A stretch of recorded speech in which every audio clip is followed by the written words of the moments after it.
A few days ago, Don Lack posted a brilliant post on his blog Paradigm Shift titled, "There is no game." The premise being that once you've understood game, once you've practiced game, you've studied it, and you've become an expert at it, you realize that the highest form of game is no game at all. That really there is no such thing. But that you can only know this by surpassing it. And it immediately called to mind a few other sayings. There is no spoon. Do or do not, there is no try. Have faith, and God will provide.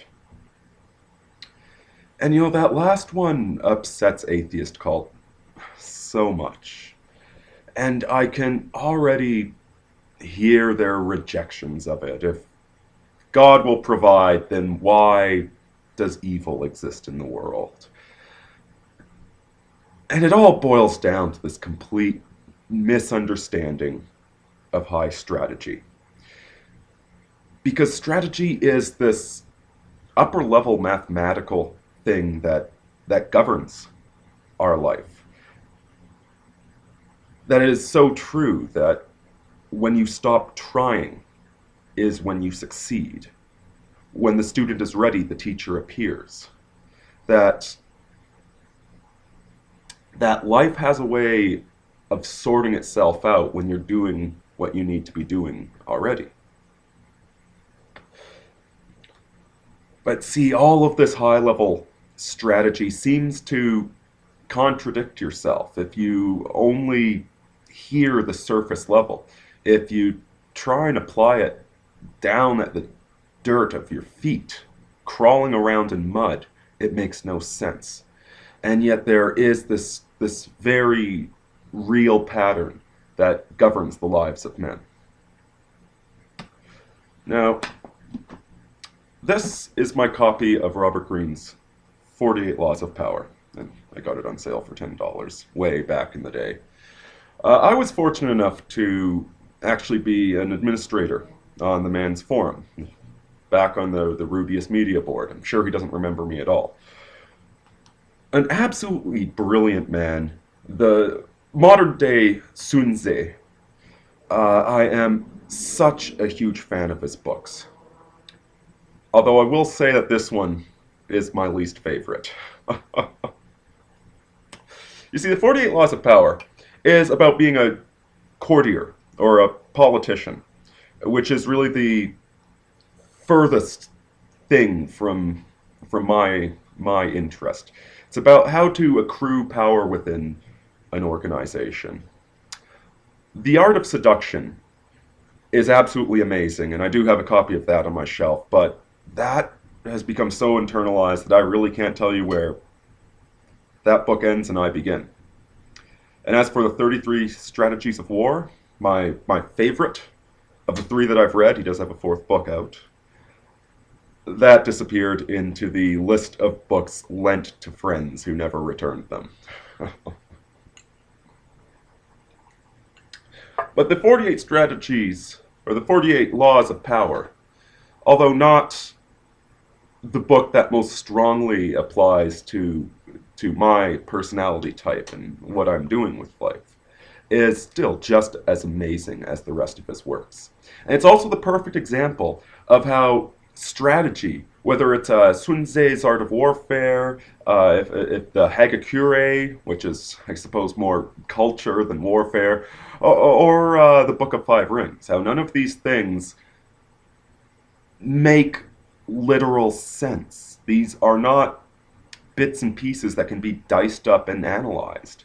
These are higher strategies, and they seem to contradict themselves constantly.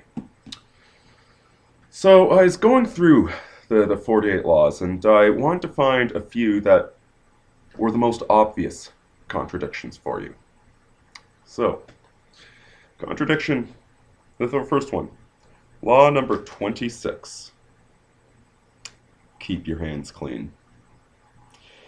You must seem a paragon of civility and efficiency. Your hands are never soiled by mistakes and nasty deeds. Maintain such a spotless appearance by using others as scapegoats and cat's paws to disguise your involvement. And then, 2 laws later, we have 28. Interaction with boldness. If you are unsure of a course of action, do not attempt it.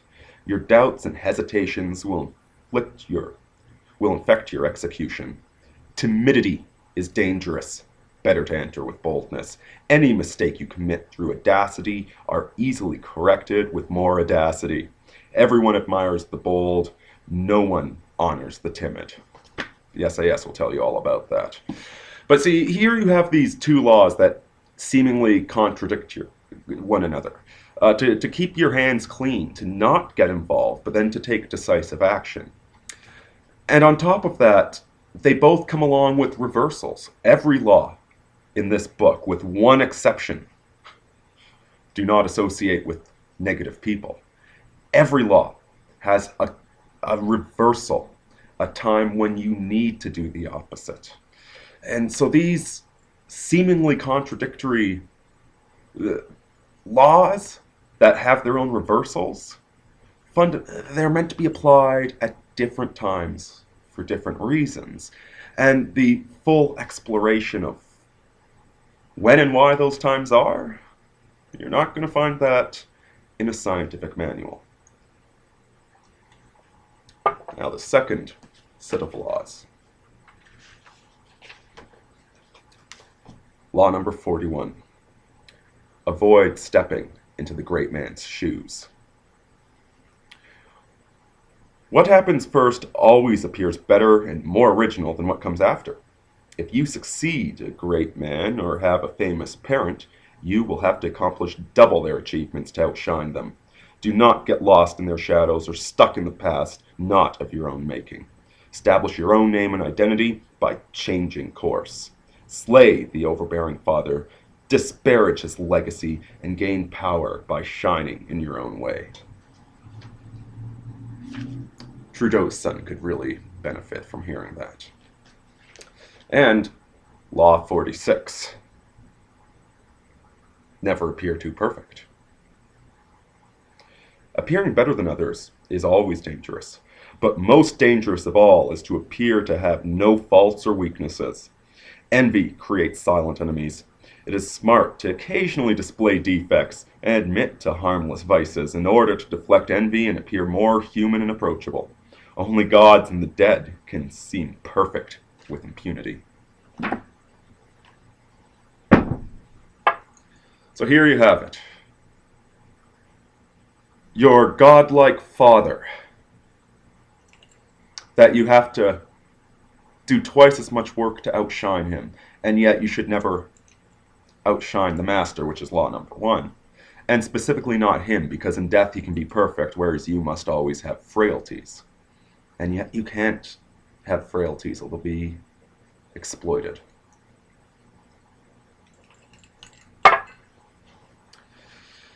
Now, I trust that all of you can see the wisdom in these laws. A little bit sociopathic, perhaps. These are how to rise through the ranks of the corporation. Machiavelli, despite a deeply moral man, was quite blunt when he wrote The Prince. Discourses of Livy are a little bit more emotionally mature.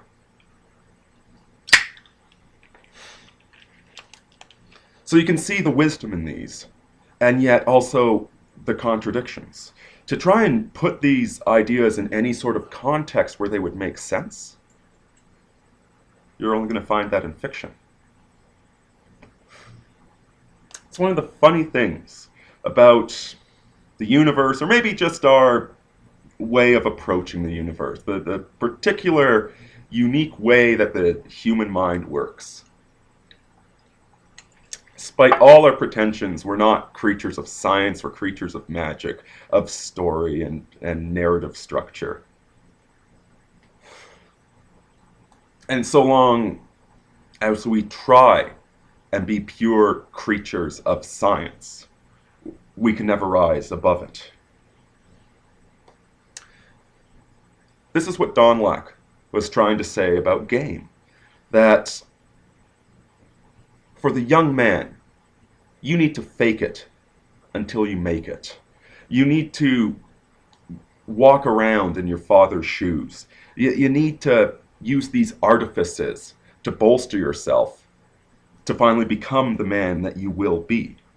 But when you become that man, when I was a child, I played with childlike things, childlike ideas. Now that I am a man, I have a man's ideals. It's no different than that. This isn't saying reject game or discredit game, but that by trying to fulfill that role of being a man, you're actually using the tools that the man won't use. Same way a child plays with toys to become an adult, but an adult does not play with toys.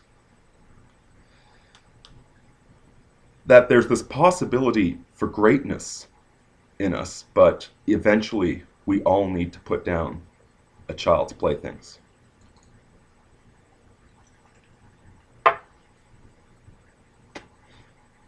I'm going to leave you with two quotes. One from C.S. Lewis, and one from a man whom he mistook for an enemy, Nietzsche. C.S. Lewis. Already the new men are dotted here and there all over the earth. Some, as I have admitted, are still hardly recognizable, but others can be recognized. Every now and then one meets them. Their voices and faces are different from ours, stronger, quieter, happier, more radiant. They begin where most of us leave off. They are, I say, recognizable.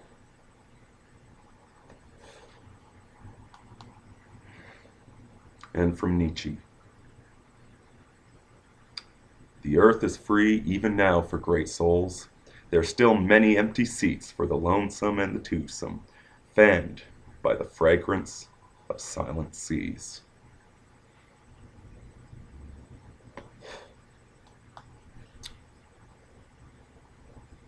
Only in narrative do our lives really make any sense. Only by not looking for love do we find it. Only by not trying do we succeed. Hope for nothing, but the one or two things that you do know, those unknowable truths, have faith in those. Irini out, my brothers.